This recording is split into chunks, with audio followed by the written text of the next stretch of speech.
Welcome है आपका my exam solution में। एंड आज के इस वीडियो में हम आप लोगों के लिए लेकर आए हैं ब्रिटिश नॉवल के सॉल्व्ड असाइनमेंट, जो कि 20-21 के सेशन के स्टूडेंट्स के लिए है। ये असाइनमेंट बिल्कुल फ्री ऑफ कॉस्ट है, इसके लिए आपको कोई भी चार्जेस नहीं देने। इन सॉल्व्ड असाइनमेंट्स के आंसर्स को आप आसानी से अपनी शीट्स पर लिख सकते हैं और काफ़ी अच्छे मार्क्स गेन कर सकते हैं। तो चलिए शुरू करते हैं। सबसे पहले हम चलते हैं गूगल पर, किस तरीके से हमें असाइनमेंट मिल सकते हैं फ्री ऑफ कॉस्ट। तो यहाँ पे हम आ गए हैं अपने गूगल पर। आप यहाँ पर भी लिख सकते हैं MEG 03।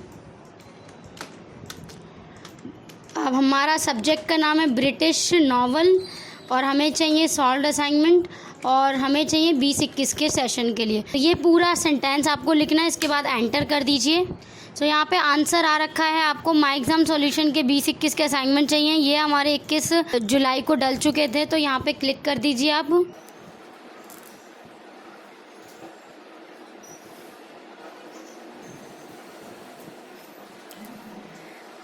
ये हमारे ब्रिटिश नॉवल के सॉल्व्ड असाइनमेंट्स है 20-21 के सेशन वाले, और ये इसके क्वेश्चंस हैं।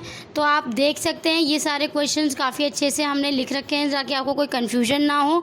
सबसे पहला हमारा क्वेश्चन है, do you think that Fielding attempts to correct distortion in human behaviour through the moral view point of Tom Jones. तो बेसिकली इसमें आपको एक एनालाइजमेंट देना है पूरे टेक्स्ट का, और फील्डिंग जो हेनरी फील्डिंग है जिसने नॉवल लिखी थी टॉम जोन्स, उसके अकॉर्डिंग जो डिस्टॉर्शंस हैं ह्यूमन बिहेवियर्स में, तो वो किस तरीके से मॉरल व्यू को पॉइंट कर रहे हैं टॉम जोन्स से। तो देखिए, आप सबसे पहले मैं आपको बताऊं तो ये जो असाइनमेंट्स हैं इनके जो क्वेश्चंस होते हैं ये बिल्कुल बैकग्राउंड पर बेस्ड होते हैं, और एग्ज़ाम में भी आपके इससे रिलेवेंट ही क्वेश्चंस आते हैं। तो मैं आपसे यही कहूँगी कि अगर आपको एग्ज़ाम की प्रिपरेशन करनी है तो सॉल्व्ड असाइनमेंट को बहुत अच्छे से पढ़कर लिखकर कीजिए। इसके लिए आप शुरुआत कर सकते हैं, इनकी समरीज़ पढ़ सकते हैं। समरीज़ यूट्यूब पर अवेलेबल हैं, काफ़ी सारे चैनल्स के द्वारा बनाई गई हैं। सिर्फ समरी को सुनिए, उसके बाद टेक्स्ट को ज़रूर पढ़ें।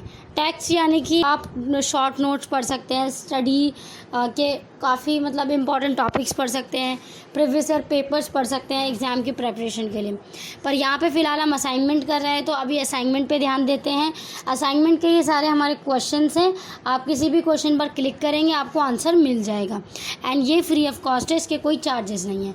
अगर आप इस क्वेश्चन को कॉपी करते भी हैं और कॉपी करके आप नए टैब में इसको पेस्ट करके एंड सर्च करते हैं तो आपको उसका आंसर भी मिल जाएगा। देखिए, आपको मिल सकता है। ये देखिए, यहाँ पे जैसे ही आप किसी क्वेश्चन पर जाएंगे तो आपको सबसे पहले हमारा माय एग्जाम सॉल्यूशन का ही ऑप्शन आएगा, क्योंकि हमने ही सिर्फ फ्री असाइनमेंट डाल रखे हैं।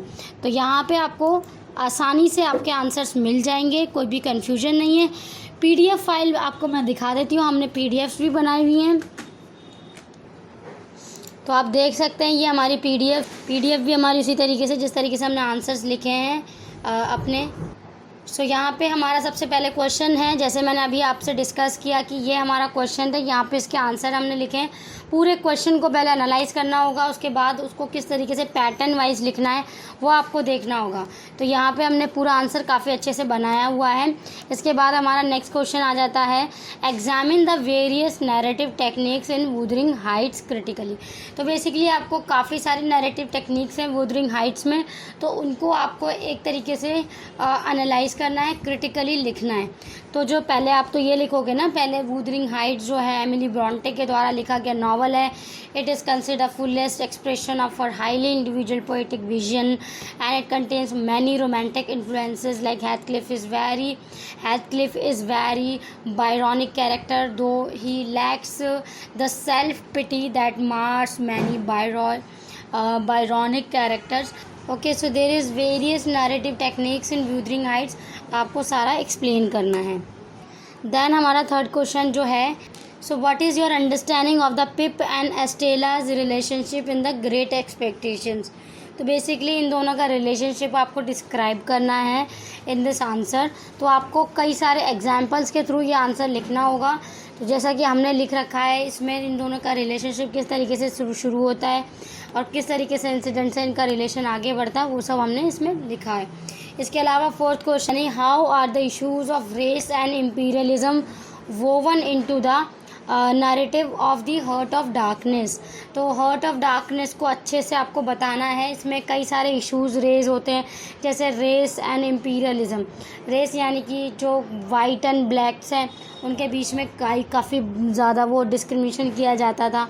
उसके अलावा इम्पीरियलिज्म, भाई जो अफ्रीकन्स होते थे वो इम्पीरियल मतलब वो जो ब्रिटिशर्स होते थे वो अपनी कॉलोनीज़ बनाते थे ऐसे देशों में, तो वो एक इम्पीरियलिज्म का आपको कॉन्सेप्ट बताना है इसमें। तो ये हमारा बैकग्राउंड से क्वेश्चन है, आप ध्यान रखिएगा। ये कोई स्टोरी नहीं है, आप पूरे हार्ट ऑफ डार्कनेस की समरी मत लिख देना इसमें। तो इसमें आपको बेसिकली इश्यूज़ को बताना है कि किस तरीके से रेस एंड इम्पीरियलिज्म को हार्ट ऑफ डार्कनेस के ज़रिए उठाया गया है राइटर के द्वारा। The next question which we have is, how does Muriel Spark handle time in the Prime of Miss Jean Brodie. तो जो म्यूरल स्पार्क है उन्होंने जो ये नावल लिखा है इसमें किस तरीके से टाइम को मैनेज किया है। अब मैं आपको एक चीज़ बताऊं तो ये जो पूरी नावल है ये बेसिकली एक स्टोरी को डिफ़ाइन तो कर रही है, एक पोस्ट कॉलोनिज्म को भी दर्शा रही है और एक तरीके से आइडियोलॉजी को भी प्रेजेंट कर रही है। तो इसमें टाइम का किस तरह से इम्पोर्टेंट रहता है, क्योंकि जो कैरेक्टर्स जो हैं प्ले हो रहे हैं और जो टाइम है वो कभी आगे की ओर जा रहा है, कभी पीछे की ओर आ रहा है। तो उस तरीके से किस तरीके से जो हमारे राइटर हैं उन्होंने हैंडल किया टाइम को, तो वो आपको वो बताना है कि किस तरीके से एक लिटरेचर में एक बेसिकली एज में इसका इम्पोर्टेंट योगदान रहता है। तो यहाँ तक ये हमारा आंसर फिनिश हो जाता है। ये हमारे पीडीएफ्स हैं, आपको मैंने दोनों तरीके से बता दिया। अगर आपको गूगल पे जाना है, गूगल से आपको हमारी वेबसाइट के ज़रिए आंसर लिखना है तो वहाँ से लिख लीजिए आप। इसके अलावा आप हमारे पीडीएफ्स के ज़रिए भी आंसर लिख सकते हैं। सो यहाँ तक के लिए हमारी वीडियो फिनिश होती है। आई होप आपको सारी चीज़ें क्लियर हैं। अगर आपको कोई भी कन्फ्यूजन रहती है तो आप माय एग्ज़ाम पे हमें मेल भी कर सकते हैं और हमें व्हाट्सअप भी कर सकते हैं। व्हाट्सअप के लिए जो कॉन्टैक्ट नंबर है वो मैं आपको डिस्क्रिप्शन बॉक्स में प्रोवाइड कर दूँगी। तो यहाँ तक के लिए थैंक यू फॉर लिसनिंग।